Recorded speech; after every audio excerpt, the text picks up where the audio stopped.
You really? What was it? It was a snake.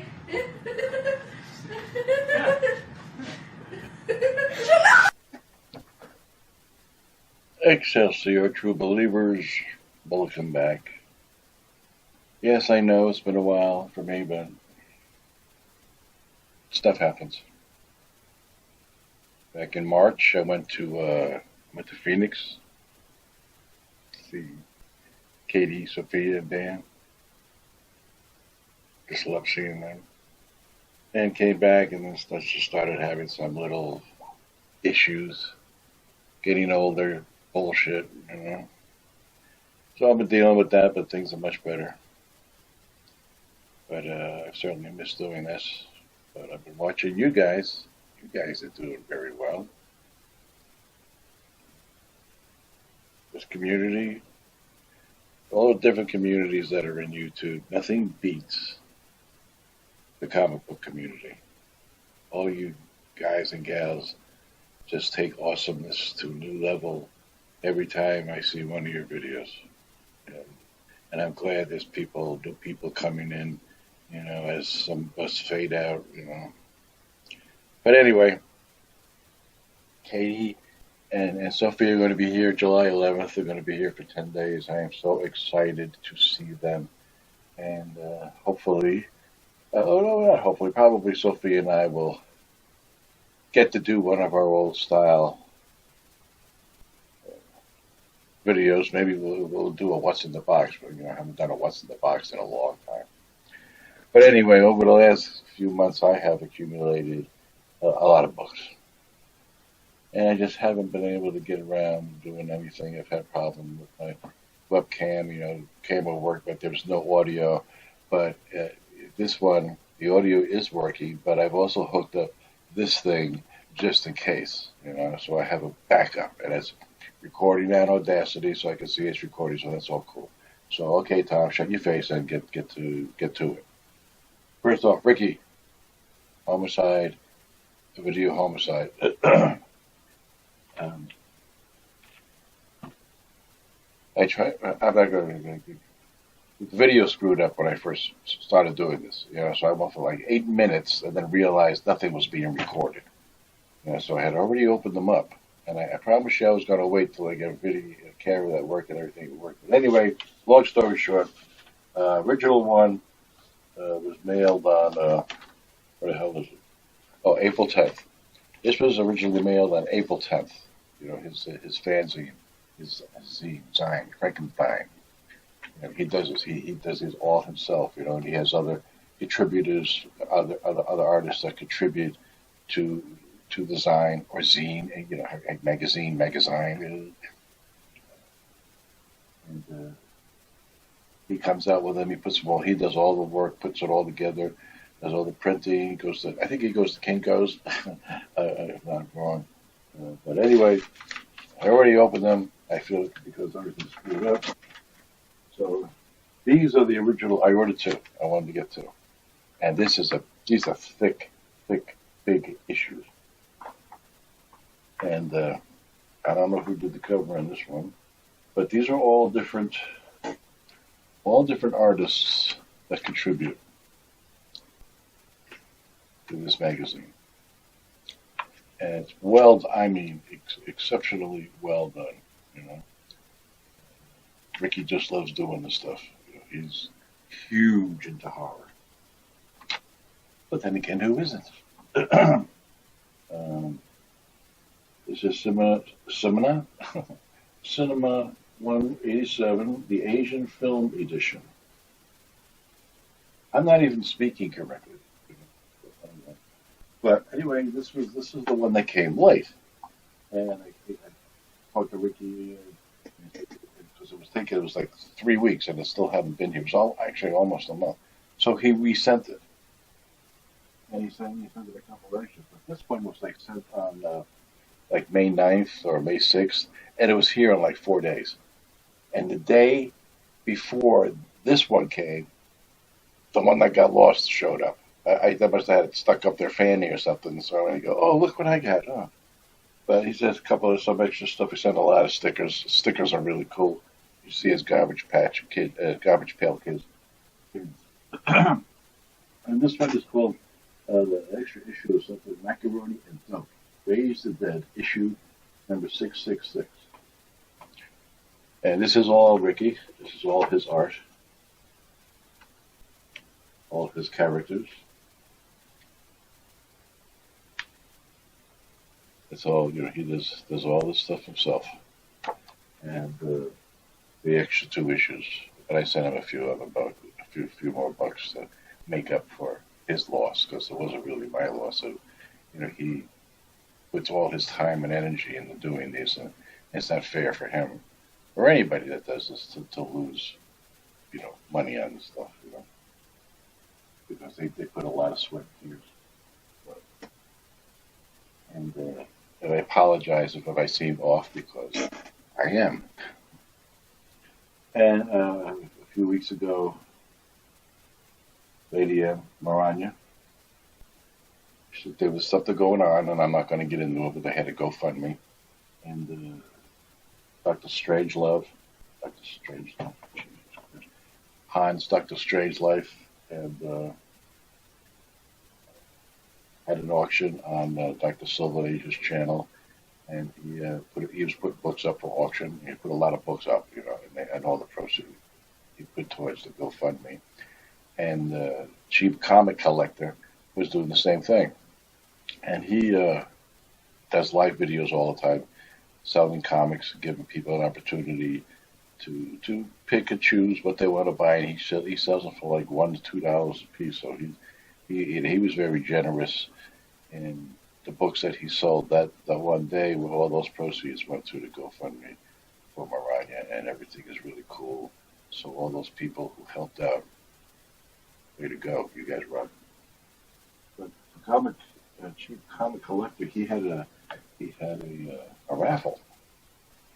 And people that were in the chat, they just said, who wants to be part of the raffle. So I put my name in, my name popped up, and I won this.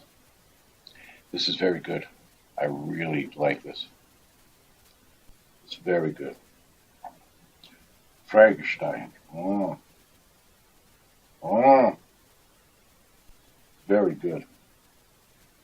Very good.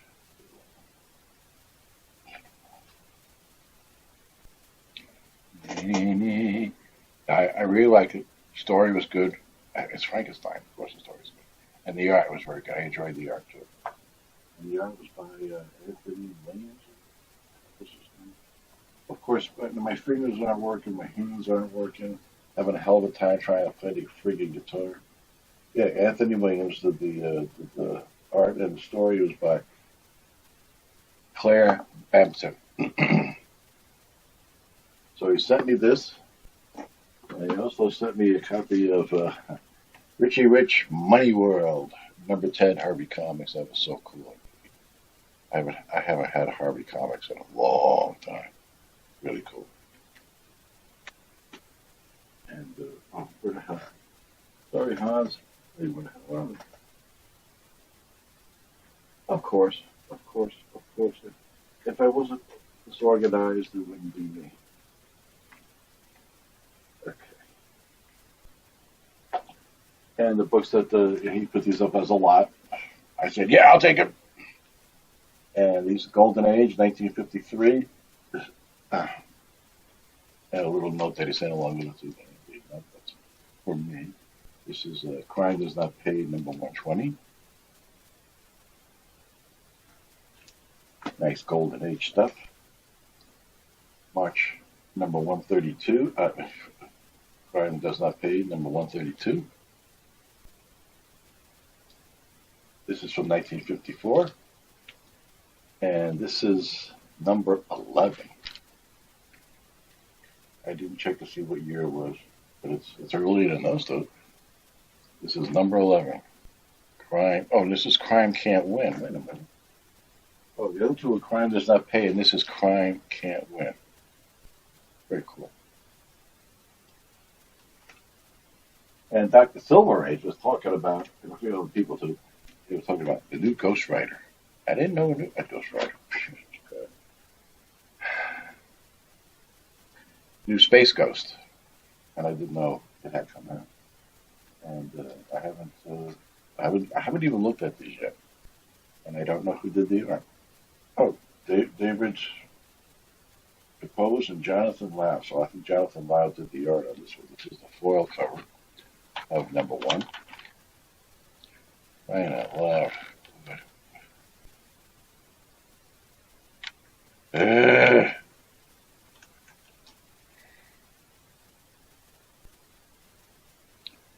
feel like a friggin' rookie. I don't know what the hell I'm doing. Hans, help! Somebody! That's the foil cover. This is the Virgin cover. We got 2 issues of number one. Really cool. You know, it's better to keep these out of Mylar than put them in Mylar after you do this stuff. And friend on Facebook acquired this photograph, and he asked me if I was interested in it. And I said, Sheena? Of course. The TV show. I can remember actually watching it. I don't remember anything about it, but I can remember watching it. And the woman who played her, Irish McCullough, autograph photo. That is beyond freaking cool. Sheena. And I got another photo from Julie Newmar to Thomas Dolan. You're perfect. That woman will be sexy even at 200 years old. She is still a vibrant woman. And well, hold on. Anyway, I found my foods, the foods that I have. And this envelope is worse for wear. That's because I keep stuffing things in here and it doesn't have enough room to contain them. So, but anyway, I still have the original envelope for my first one, and the other ones will come in a little paper bag. So one of the most important things, because I hadn't seen that in years, and I did not know this was in there. This is the poster you would get when you would order your first issues of food. It's the Renko poster. Unfortunately, it has a coffee stain on it, thanks to my ex-wife. Actually, it's tea. I wasn't drinking. She drank tea. I drank tea. So it's the Renko. I'm very happy to have found this, even though it's a little stained. Don't care. It's mine. But also stuck in there with these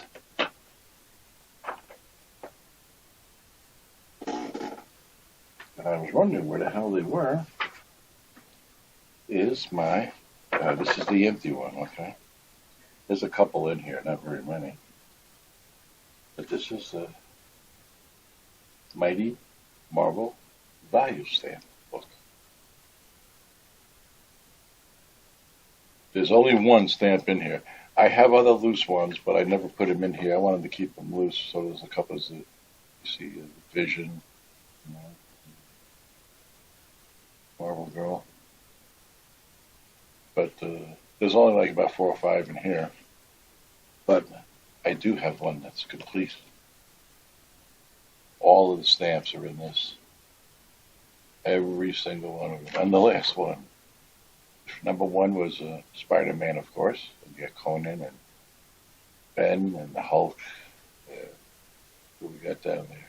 We got Dracula, Captain America, Werewolf by Night, and we got a number. I can see if we have others.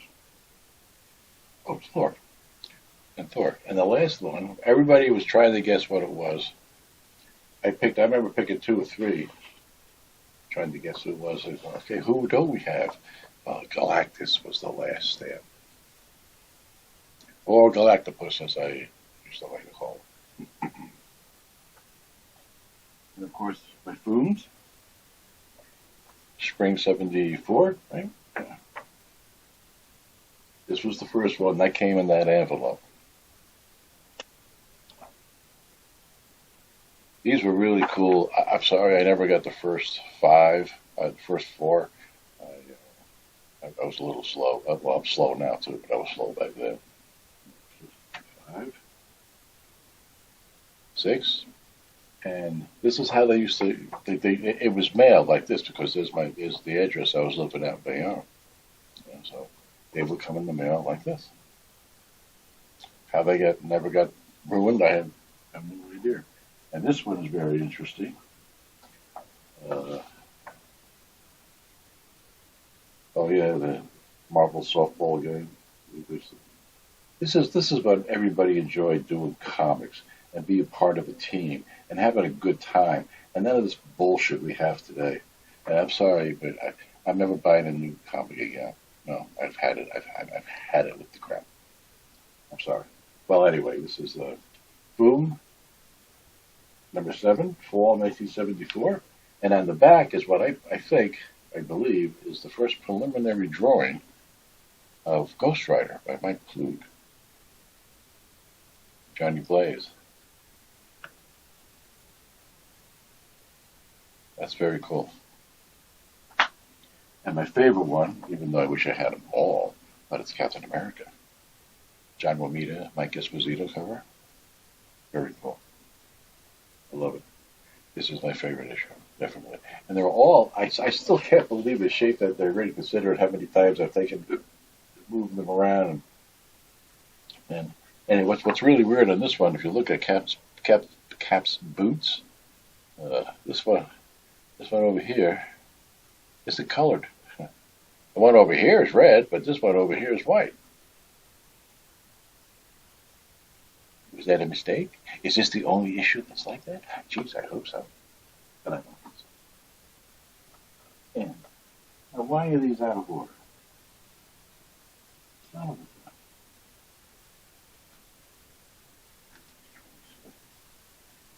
Oh my, man, I'm telling you. I don't care. They're out of order. I don't give a crap. While looking for other stuff, I was very happy because a few weeks ago, Dr. Silver Age and Shannon, the comic book show that we do every Saturday, we pulled out some Sea Devils. And Sea Devils I really loved back in the day. And I really didn't think I had this one, but here's the first appearance from August 1960. Creator, everything by Russ Heath. Showcase number 27. The first appearance of the Sea Devils.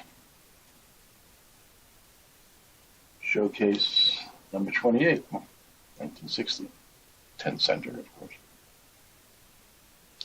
The covers of these are just freaking beautiful. And I remember buying a couple issues when I was a kid. I mean, back then, of course, they were 10 cents a piece, but a 10, 11-year-old kid, yeah, hey, here's a $100 bill. I'm going to get a few thousand comic books. 10 cents. I really am out of it. But the Sea Devils, the covers on these things are so freaking awesome. Like this one right here. This is Showcase number 29. Boy, oh boy. Look at that. Oh, man. I don't have them all, but I got a few. And, of course, after all the rigmarole, they came out with their own book in 1961. Sea Devils number 1. These are going to be out of order. Some of them are, because I don't have all 35 issues. Here's number 7, 1962. God, number 14. Boy, oh boy, oh boy. These are really cool covers. Number 15. Now, would you like your submarine to get caught in a giant mutant spider? And how does he freaking eat it? Or does he smoke it like a cigar? Inquiring minds want to know. Number 16. Man. I may have to look into completing this. It's always I got a lot. I didn't even bother to count how many issues I got. This one is number 19, and the cover on this, an art is by Howard Purcell. 1964, October 1964, number 19. I think Russ Heath left because of creative differences or something. I don't know. I can't remember. That's the sad part too. I have forgotten more what I used to know than what I remember now, and that's not very much.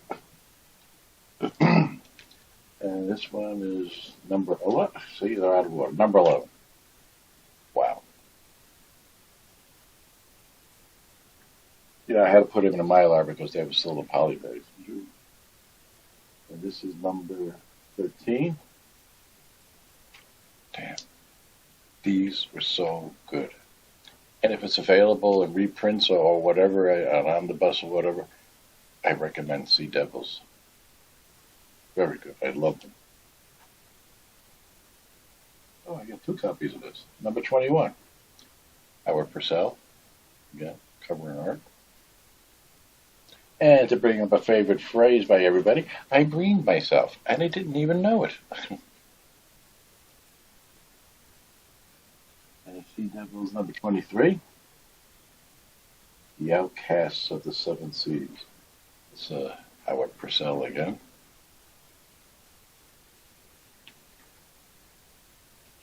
Number 25.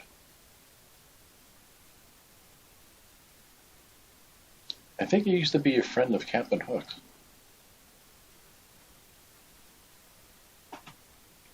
And a really weird one. I vaguely remember it, but I remember the cover. This is number 1 from 1965, but we had 4 issues. And this is Nuclear, the first action-packed adventure of the greatest superhero on Earth. I beg to differ. Read the exciting origin of Nuclear. How did he come to be, and how will his powers help him against the evilest man? It's more like Knucklehead. Nuclear head. Nuclear. But it's a very unusual and probably not a very well-known title, but I got it for some reason. I picked up some more Charlton's. Ghost Manor number 3. Wow. Wow. This is number 3, volume 1, from 1968. This is the name is on the cover. I think it says Rock, R-O-C-K-E, Rock, or Rocky. Ghost Manor number 3. And Ghostly Tales number 60, volume 4 from 1967. I should know who did that, but I don't. Can't remember. Ghostly Tales. But Tom, you don't know when to shut up, do you? And the last of this pile, number 4, volume 1, 1969, Ghost Manor number 4, cover by King. And that's it. I have another pile here, but I'm not, because I'm too tired. Anyway, glad to do something. Ricky, sorry I'm late with this. For those who still stick around, thank you. And as always, you like what you like and love what you collect. Later.